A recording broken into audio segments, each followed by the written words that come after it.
our brains are very low power, right? They consume like on the order of a light bulb.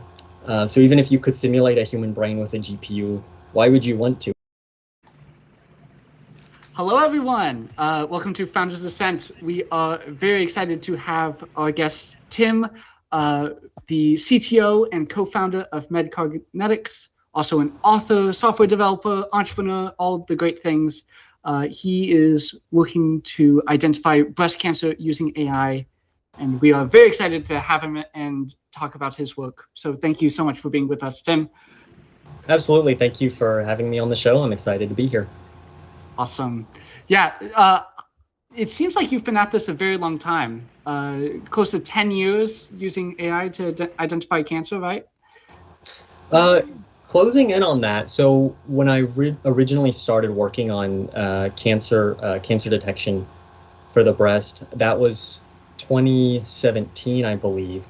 So I was just transitioning from being a master's student at UT Dallas to PhD student. And so researching AI to identify cancer in breast tissue was part of my PhD dissertation. Awesome. And so what was your, what got you interested in this in the first place? Because it's a very specialized field, combining medicine and technology like this. Yeah, that's right. It is specialized. It's a little bit challenging compared to other computer vision tasks.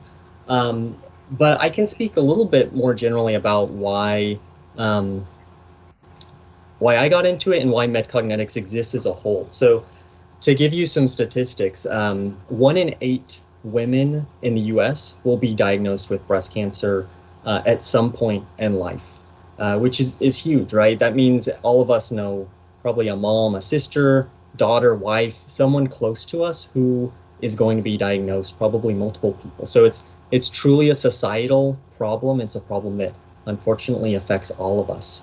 And so the mission of MedCognetics and the reason we do what we do is simply to give those cancer patients a better chance to beat cancer and to live the rest of their lives healthy and cancer-free. The way we do that in particular is right now we're tackling the screening process and how we can make the screening process faster, cheaper, more accurate for all patients, and we're using AI to do that. And I do think we're at a pretty critical point in society where we're starting to see hardware and software develop to an extent that AI is becoming immensely powerful. Whether it's medical imaging, autonomous driving, these large language models, we're really hitting that sort of critical momentum.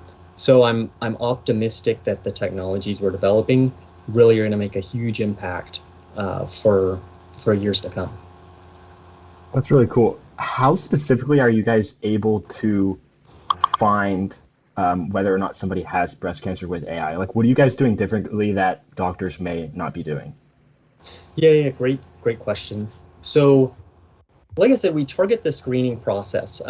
Basically, women typically over 40 go in for breast screening every year or every other year. It depends on family history and other risk factors. But they go in for breast screening, which is typically a mammogram, which is an X-ray of the breast tissue. And so that's what we're looking at, those X-ray images with AI to try to identify the cancers. So one of the things that's been shown when AI and radiologists work hand in hand, so a radiologist is leveraging AI tools similar to the one we've developed, it can reduce the amount of screening time by 40%. So that's a huge time savings. It means that radiologists can have much higher throughput, and it hopefully brings down the cost of the screening. But the other part of that is, we have the same issue in any job, whether you're driving trucks or you're writing code. People get tired, they get fatigued, and sometimes you just miss something. Doctors are no different. And so what's also been shown is these AI tools help catch cancers that would have otherwise been missed. And so with AI and radiologists working together, we're going to catch cancer at a higher rate in those early stages, and that's going to give patients a much better chance. Okay, how did you guys even find out that this was a problem to begin with? Like Yeah, people, like doctors missing stuff that's showing up in the X-ray. yeah. So because, especially here in the States, where we have um, a lot of women are getting screened year after year or every other year, um, we have those historical images. And so what you can do is when cancer is identified, you can actually go backwards in time and say, was this tumor actually visible last year or the year before? Um, and unfortunately, there are cases where it was visible. It might have been extremely small. Might have been extremely subtle. In a lot of cases, it is, and that's why the doctor didn't didn't see it. But the fact was, it was. There were some indications, and so by leveraging AI, you can pick up on those very, very subtle signals way ahead of time, kind of before the cancer grows and becomes larger and more obvious. Uh, is this sort of what you expected to do with your life? Like as a kid, what did you want to be when you grew up? Yeah, okay, so sort of. When I was in high school, my favorite class was biology. I loved biology. Okay, okay. I loved anatomy, physiology, and I went into college thinking I wanted to be a doctor. So that was kind of my dream, is going to med school. And it's interesting, when I got into college, I discovered that my enthusiasm for biology was not so great. And so and I started thinking, I don't want to spend like years and years of undergrad and then medical school just studying biology. I really discovered my freshman year that I loved calculus. I didn't love math so much in high school, but studying calculus was like uh, is really changing. I thought, wow, this is cool math. I mean, you can do a lot of powerful things. I started developing an interest in programming, and so during my undergraduate, my interest sort of shifted, and I thought, I kind of want to do engineering more so than go to medical school and become a doctor. And so that kind of shifted my career trajectory. I did spend a number of years working in consumer electronics and not really the medical space. But then when I started my PhD, that brought me back around to medicine. And so now it's neat because now I feel like I'm working on the two things that I've always really enjoyed. One is the engineering side, but I've been brought back around to the medical side, the biology, physiology, uh, all the things I really loved when I was in high school. And so it's a really satisfying, fulfilling career. So no, 10 years ago, did I see myself doing what I'm doing today? No, but it's all kind of worked out. So It, yeah, so you still like biology enough to develop AI that is within that industry, but not enough to be a doctor, I guess.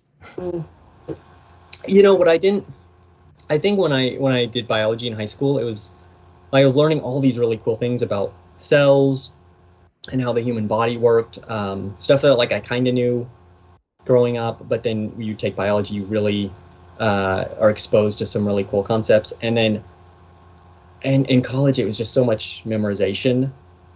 It's like, okay, the Krebs cycle's cool. I love learning about the Krebs cycle, but I don't want to memorize like every single label on this diagram about this process.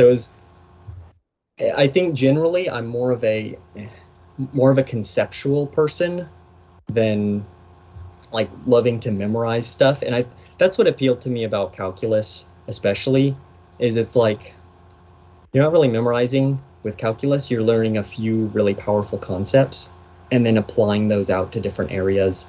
Um, it's not so much like memorizing a bunch of terminology. and so when you realized you're not going to med school, you want to do programming and engineering, and then that sort of shifted into AI. How did you get started with AI and studying that?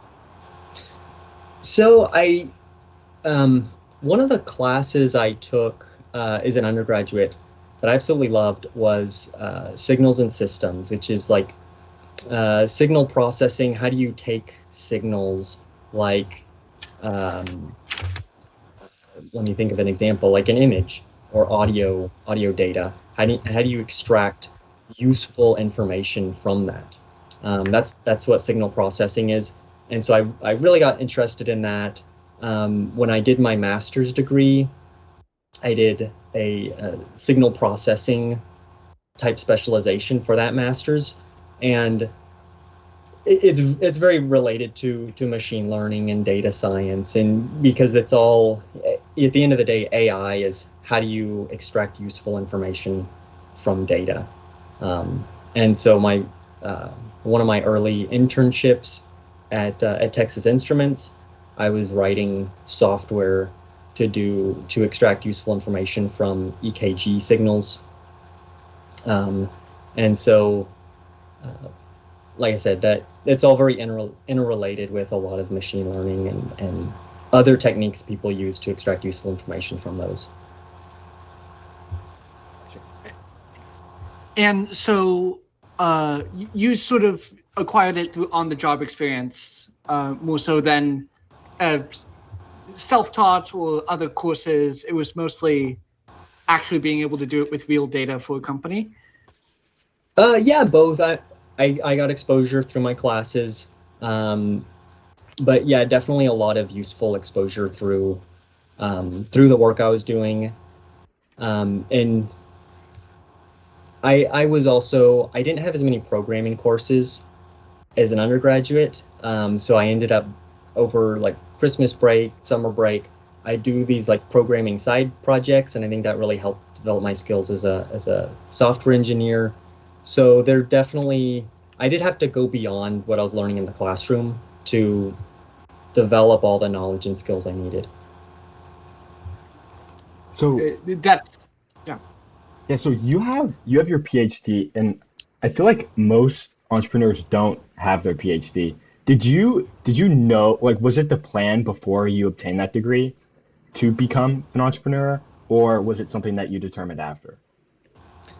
That's something that came out during a time of my PhD. The reason I started the PhD was primarily I wanted to keep learning and growing as an engineer, and the research area I was pursuing was something I was really interested in. I wanted to publish papers and make a difference in that area. So, there's a lot of PhD students who they do their research, they publish their dissertation, they put a ribbon on everything, and then they go work for a company. And I was very fortunate to have the opportunity to take what I was working on and have that lead directly into MedCognetics, which is leveraging that research. So it's not a normal opportunity. Like I said, I'm very blessed and fortunate to be in that position. I didn't know it was going to turn out that way, but I'm happy it did. Okay. Do you think more researchers should turn to startups to sort of work on their ideas rather than a nonprofit or like a research grant, sort of using a startup to enable them to continue with their work? I think it depends. I mean, there's research is such a broad description of what people do in academia. Some stuff is just hard to make that jump. For example, if you're doing like quantum computing research, quantum computing shows a lot of promise for the future, but it's not here quite yet. So if you're a quantum computing researcher, can you take your research and turn that into a company? It's going to be harder than in the situation I found myself where I'm doing AI research, and suddenly we're at the beginning of this inflection point where AI is just really taking off. So it's kind of right place, right time situation. In my case, obviously a lot of other researchers, they might be doing research that's important, but they're not able to, you can't turn it into a product until maybe 20, 30 or more years from now. That makes sense. And with all this AI stuff going on, a lot of people are just like super concerned with AI and the future. But your company is like shining out as this is one of the great things we can get out of AI. We can live longer and healthier. What are your sort of like predictions for AI and maybe concerns, maybe hopes for what AI will do? Yeah, so one of the questions I get asked a lot, especially with our company, is, are you guys trying to replace doctors? Is my doctor going to lose their job to AI? And it's a fair question. The short answer is no. For what we're doing, I mentioned this earlier, but we see AI working with radiologists to make radiologists faster, to make them more accurate. And I think the time savings that they hopefully have is going to be spent spending more time with the patient, spending more time doing research. Those radiologists are going to find ways to make a bigger impact to the medical community at large. They're not going to lose their jobs over this. But is more of kind of a general position, then you might be saying, well, what about me? I'm not a doctor, I'm a software engineer, or whatever you do. Is AI going to take my job? I don't think so. Obviously, there's going to be a level of disruption with AI, and that's typical with any technology. As technology improves, certain jobs go away and new jobs are created. That's going to be the same case here. But, as a general note, and kind of the analogy I'd like to draw is we've had a lot of advances with GPUs lately. So over the past several years, thanks to NVIDIA, in large part also AMD, our GPUs have become very, very powerful. But no matter how powerful your GPU is, even if you have a 4090, your GPU is not going to replace your CPU, because your CPU and your GPU are two different processors that are good at two different things, and they complement each other. And similarly, our brains are like a totally separate kind of processor from either a CPU or a GPU. And our brains are very low power, right? They consume like on the order of a light bulb. So even if you could simulate a human brain with a GPU, why would you want to? Why would you want to run a human brain at 10,000 watts or whatever when you can do it at the cost of a light bulb? But our brains are so optimized for certain tasks. And so I think a CPU, a GPU, and an HPU, a human processing unit, if you will, are going to, that's the best agent, if you will, the best worker. So actually, so there's this, I'm sure you've seen The Matrix. It's kind of this, classic film on AI taking over. There's a plot point where the AI keeps people around as like this big battery bank. They turn us into like a big potato battery, right? Yeah. Which kind of, I don't know, kind of cheesy. I think it would have been more interesting had they kept us around as a type of computer bank, because they're like, you have all these human brains that consume like the cost of a light bulb, in terms of wattage, and you could suppose there's like some interesting abstract problems that our brains can address much more easily than like a silicon processor can address.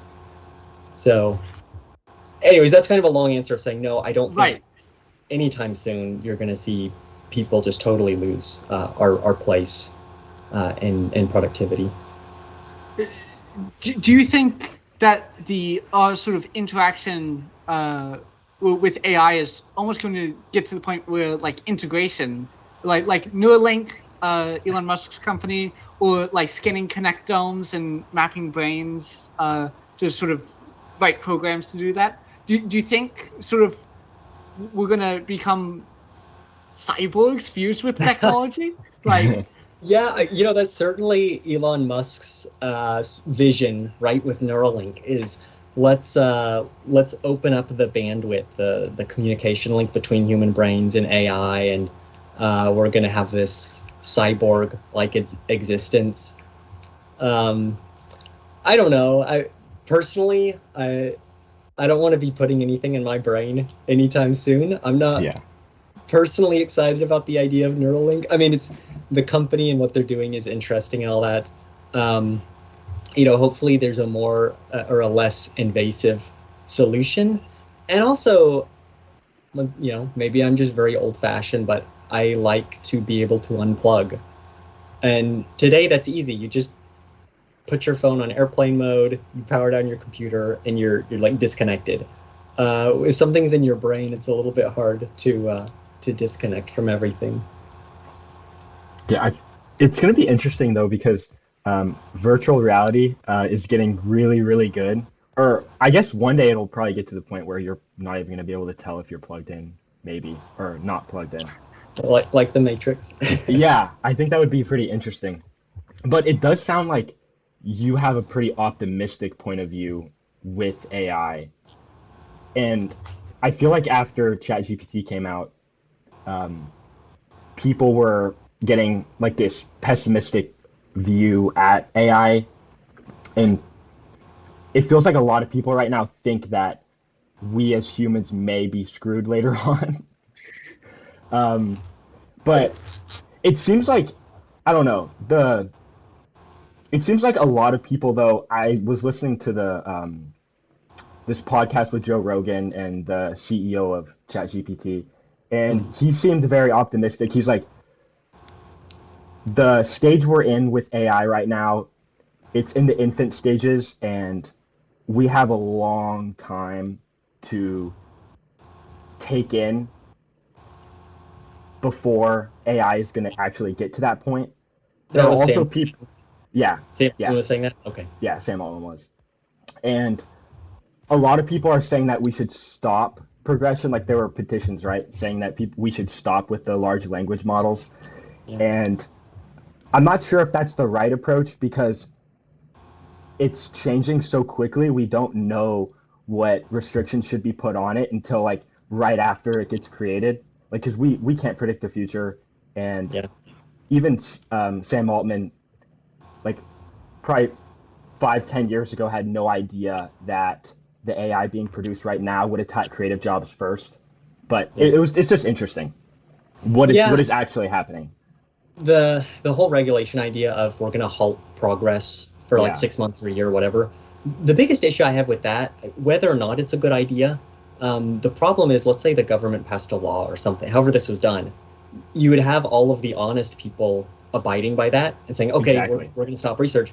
But you're going to have all the bad actors. Like, why would they abide by that? I've thought about this a ton, and I completely agree. Because at the end of the day, AI is just math. It's just calculus and statistics sort of working together. And so I think a lot of the AI problems are actually data privacy problems. That if you just controlled your data, then you can control what AIs are made. Mm.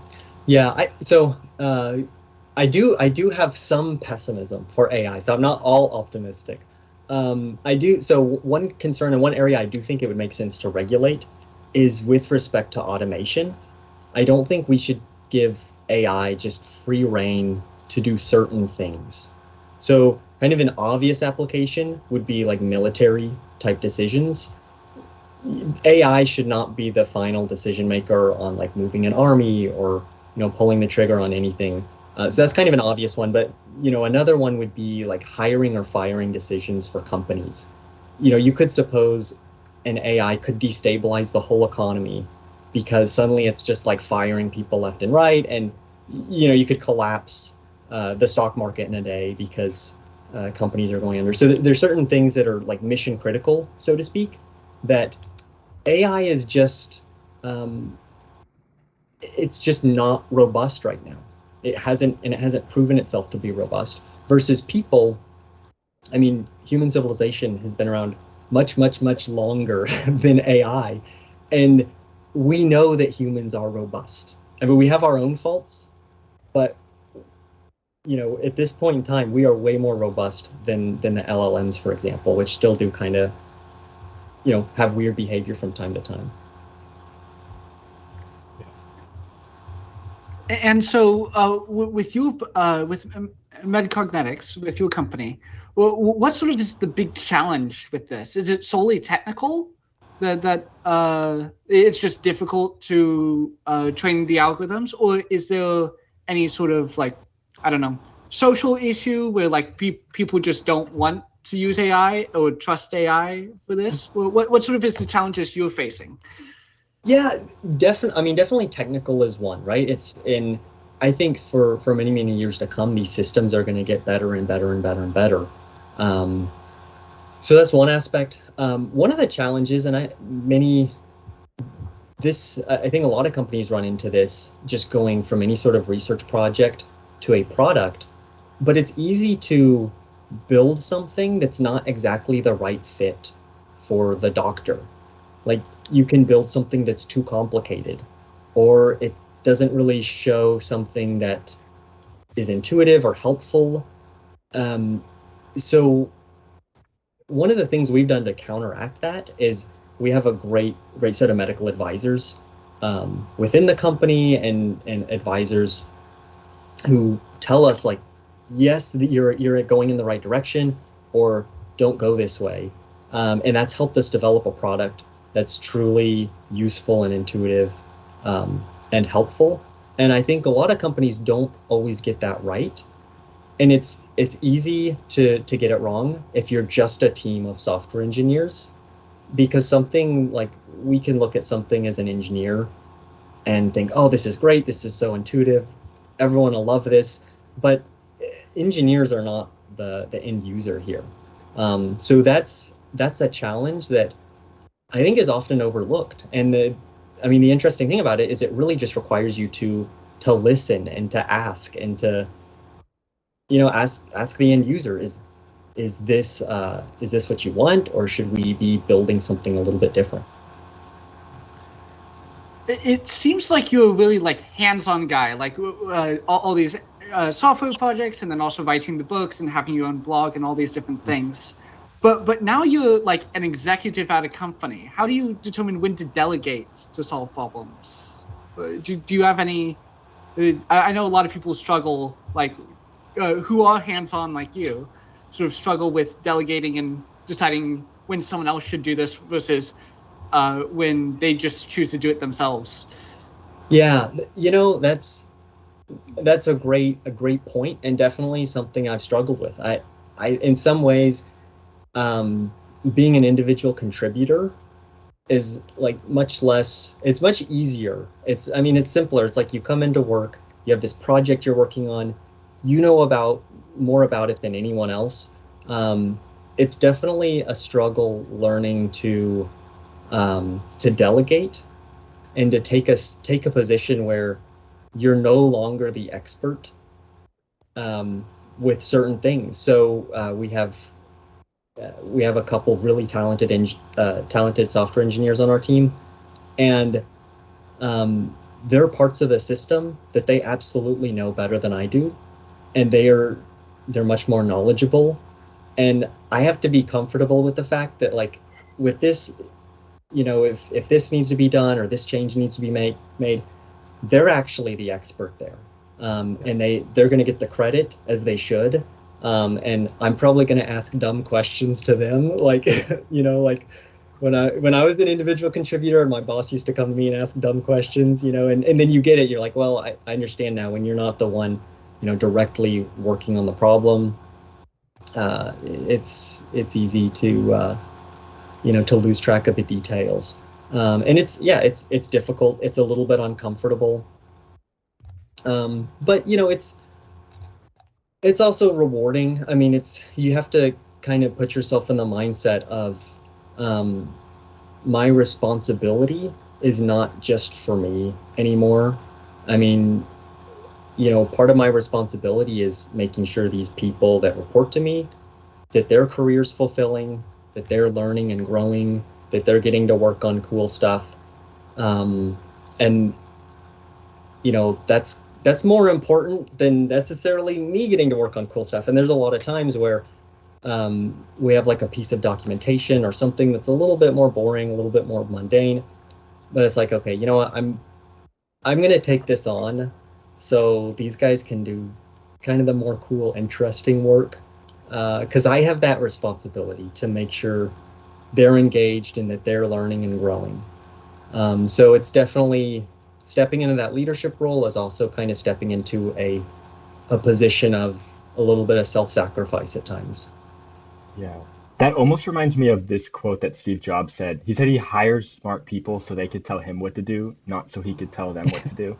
Yeah. Um, and so, talking about like what your day to day is, I guess can you talk about, I guess, a little bit how that's changed over the course of starting this company, and how many people do you guys employ as well? Yeah, we're on the ballpark of like a dozen employees. We have a lot of advisors and partners that we work with worldwide, Okay. and some contractors.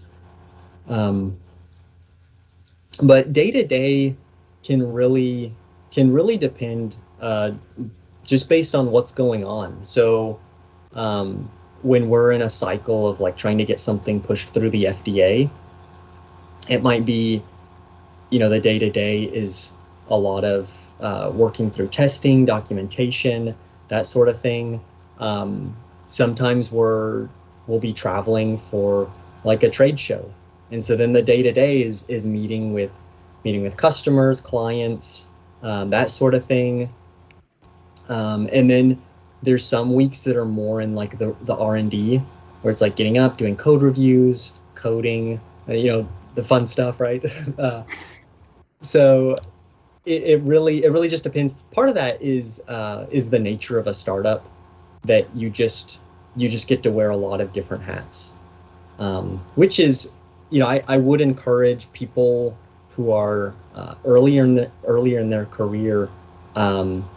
Working in a startup's a great opportunity, especially if you're not exactly sure kind of where you want to settle down and fit within a larger organization.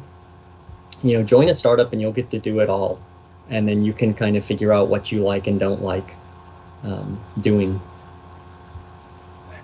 And with managing all those different hats, how do you? What's your sort of time management system? Do you have like a to-do list every day? Do you have a notebook? Do you use any tools to help, like software tools? Or Yeah, we use like a task tracking board to keep larger like team items organized. So that would be team and company wide, that we have like a task board. Personally, I still have my own like a private checklist and calendar notifications and things like that, um, to help me stay on track for different things. And depending on the week, it can just be, I might be getting up early to work, and staying late to work. And if we have someone, I mean, sometimes I'll work overnight if we have like someone on the other side of the world that we're working with. Yeah. So the hours can just be all over the place. With meetings, how often do you guys have meetings? Because I know some people are very anti-meetings. Like if there's a meeting, there's going to be a genuine purpose for it. What's your stance on that? Yeah, I think that's generally good. I wouldn't say we're minimalist when it comes to meetings, but we do reduce the meetings where there's a bunch of people, like a whole team meeting. Because Okay. chances are when you have a meeting like that, there's just a few people talking and everyone else is sort of half listening.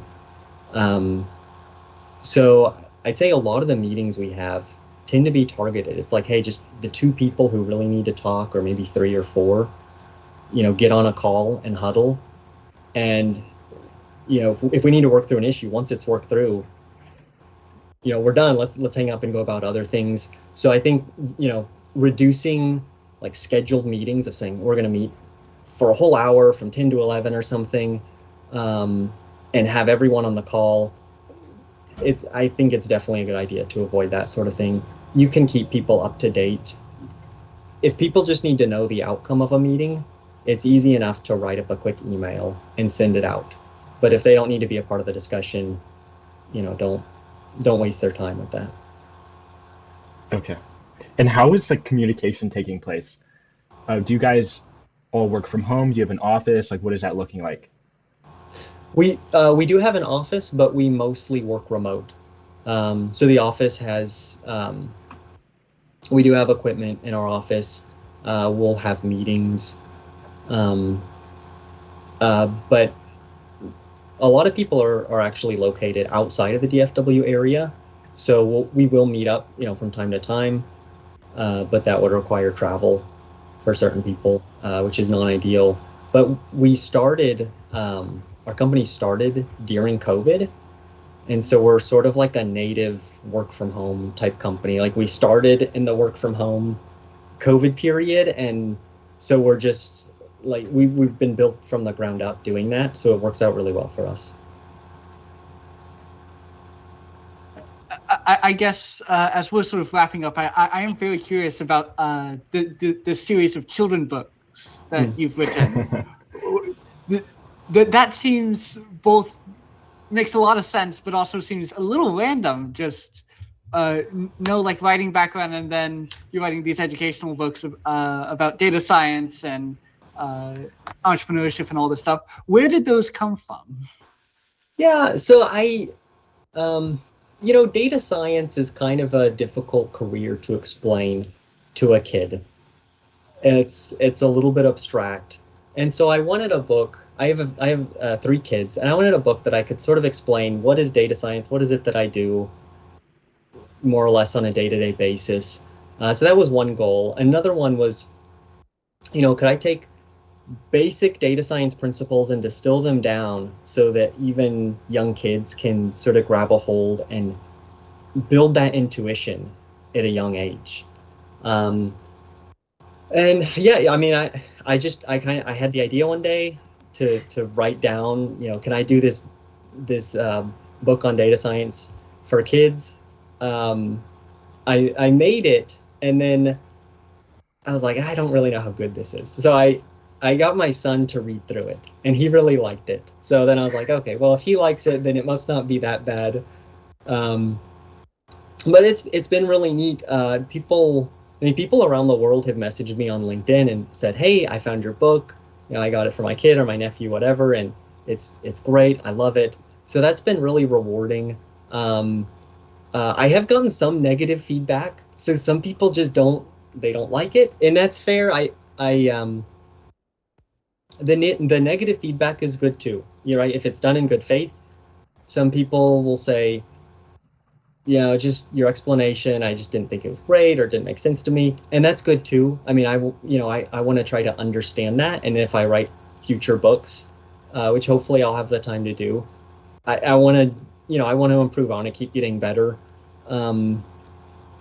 So yeah, I mean, positive feedback, negative feedback, it's all good. The worst thing is no feedback, right? Because then you have like nothing to go on.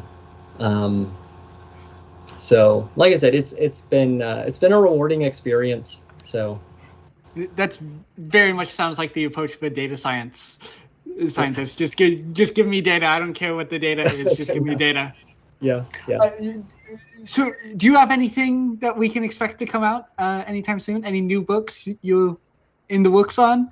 I don't know. I've been very busy lately with work, so kind of the books are a little bit on hold for a while, but like I said, I do plan on releasing future books. I have other ideas, but it might be a little while.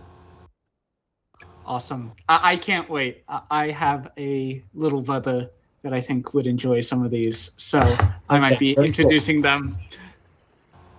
Yeah, very and cool. One more Well, question. If you like them or don't like them, let me know. Good feedback or bad feedback. Will do. Yeah, and one more question before we go into the rapid fire. Like, I'm interested, where do you see MedCognetics going in the future? Like, what are your big dreams, aspirations for this company? Like, what do you want to get out of it? Yeah, in the near term, so we got our FDA clearance on our first product. We're working on clearance for another product. We're starting to enter this phase of really scaling up and expand to more sites, run more cases. So that's really what I have my eyes on right now. Is we have a lot of confidence in our technology, but as we scale up, will we continue to see success with those doctors we're working with? And so right now, I hope we can reach as many doctors and patients as possible and really make that large impact that we're going for.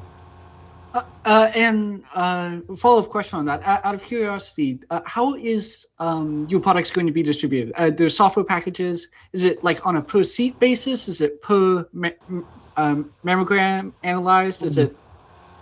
Yeah, we're reasonable. We're flexible on that. I think different institutions are going to have different ways they like to do it. So it could be on like a per case basis, or like a single license or multiple licenses for a site. Gotcha. Okay. Very cool. On to the rapid fire. Yeah. So 6 questions. Try to answer them in less than 30 seconds. But we're going to get started with, how much sleep do you get? You mentioned working odd hours. That it really depends. If I end up working overnight, it's like very, very little sleep, and then my sleep is going to consist on naps throughout the day. I try, when I have a nice balanced schedule, I try to get 7 to 8 hours of sleep. It's like your sleep and your diet are the 2 easiest things you can do to like improve your self-happiness and your health. So I try to prioritize those. Doesn't always happen, but. Okay, so what's your favorite book and why? Wow, favorite book. So that's difficult because I've read like so many books throughout the course of my life that like, and I haven't gone back and necessarily reread a book. So when I was young, one of my favorite books was Ender's Game. I absolutely loved Ender's Game. But so now it's been so many years since I read it that I'm not sure if I went back and reread it, would it stand up to kind of my original thoughts on it. One book I read most recently that I really loved was The Martian by Andy Weir. That also has a movie made about it. Just really, really great book. Yeah, I don't know what my favorite is. Like I said, it's hard, and I almost depends on the mood I'm in when I'm reading a book, how much I like it sometimes.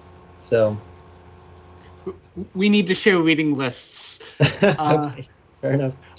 If you had to start your career over again tomorrow with nothing, what would be the first thing you do?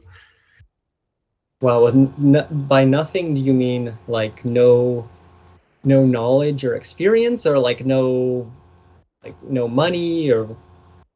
Well, we'll say you're 17, 18 again, and you're trying to plan out where you're going to be. So let's go for no knowledge. How would you build up the skills? Okay. Yeah. One of the things I wish I had done my freshman year is gone to a career fair. Because it wasn't until I went to a career fair when I was a couple years into being an undergraduate that I suddenly realized, like, oh, companies actually want particular skills. I had this notion that if you go to college and you get a degree, you'll get a job, which, like, to some extent is kind of true. But at the end of the day, companies aren't looking for degrees, they're looking for particular skill sets. And I think as a freshman, you're not going to get an internship. Probably you're not going to get a job with a company your freshman year, but at least going to a career fair that first semester or whenever gives you that knowledge of, okay, these are the things that companies are interested in. These are ways I want to start developing myself. I've avoided career fairs like the plague, so I have too. It's a good chance to go, and you can go and talk to someone at Microsoft or talk to someone elsewhere and just ask them, free questions. Ask them what they're looking for. How should you prepare yourself? But yeah, it can be a crowded event, so I understand being like, I don't want to put on a suit and a tie and wander around with all the other students. I get that too. Next question. So, what's most important to you in life? Well, that's a deep question. The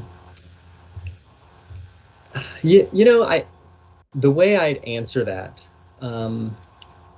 Okay, back to books. One of the best books I read growing up was 7 Habits of Highly Successful People.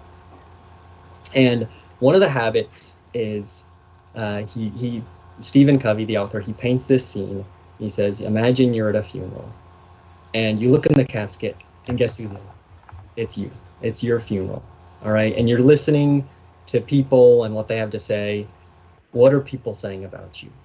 And he says, that's the visual image that you want to have when you live your life. You think about, what do you want people to say about you when you're gone? And so that's kind of the perspective that I'd answer, like, what's most important to me? What do I want people to say about me when I'm gone? There's probably a lot of things, right? But at least one of them is, I hope people would say that, Tim is someone who really cared about others, that he put others before himself. His life wasn't just about him and his accomplishments, but he sacrificed, and he gave his time, his resources to help other people succeed. I hope that's something people will say. So.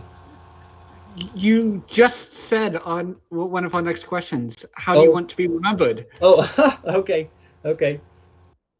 Well, those two are related, right? Yeah. Exactly, yeah. And how do you want to be remembered? Or at least they should be related. Yeah. So a final question, I guess, is if you could change anything about the world, what would it be and why? Wow.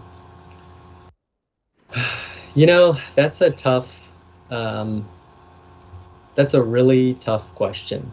It reminds me of this movie, The Butterfly Effect. Have you seen this movie? So I haven't.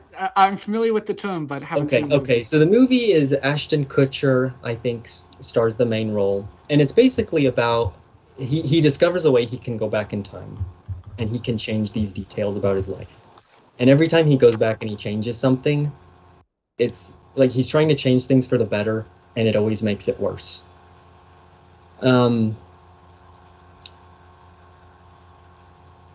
there's a lot that people have said on that sort of topic. So, I don't know. It's easy to say, well, I'd want to solve world hunger. I'd want to do this, and I think all of those are good answers. But if it was one thing,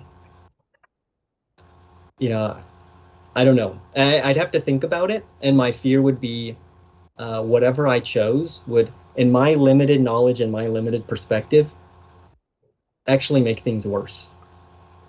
But that being said, I think we all have a responsibility to say, at least within my sphere, at least within the abilities I have, how can I make the world a better place? In my case, I'm trying to do that with AI and breast cancer screening. I'm trying to make the world a little bit of a better place in that way, to the best that I can do. So, I think that's what we should be doing, right? Saying, how can I help others? How can I improve things to the best of my sphere of influence? Okay. I think that's a fantastic place to leave off, with just wrapping up your entire journey and just discovering or doing what you can do within your own sphere to make things better. And that's exactly what you're doing with MedCognetics. And I think that's a fantastic message to conclude this episode with. So, Tim, thank you so much for joining us. Fantastic guest. We loved having you. And thank you, everyone else, for watching. We'll be sure to link to everything Tim is doing so you can support his work and take a look at those books. And be sure to join us next week, Tuesday at noon. Don't be late. We'll see you there.